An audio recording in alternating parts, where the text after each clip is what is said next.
सो दोस्तों मैं अभी हूँ मलाड स्टेशन पे, मलाड वेस्ट। सो मैं नेरुल से ट्रेन पकड़ा मैंने कुर्ला के लिए। कुर्ला से फिर मैं आया घाटकोपर, घाटकोपर से फिर घाटकोपर से मेट्रो पकड़ा, फिर वहाँ से DN नगर आया। DN नगर आने के बाद मैंने वहाँ से ट्रेन पकड़ा मलाड वेस्ट के लिए। सो यहाँ पे काफ़ी ट्रेन बढ़िया है, मेट्रो स्टेशन पे काफ़ी बढ़िया है। सो अभी तक मैं दोस्तों बेलापुर से तलोजा गया था मेट्रो स्टेशन पे। उसके बाद आज फर्स्ट टाइम मैं आया हूँ DN नगर से और मलाड वेस्ट में।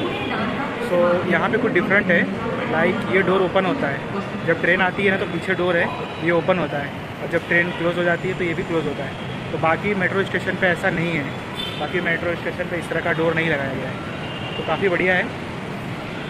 अगर आप लोग भी देख रहे हैं मेरा ये चैनल तो चैनल को सब्सक्राइब कर दीजिएगा।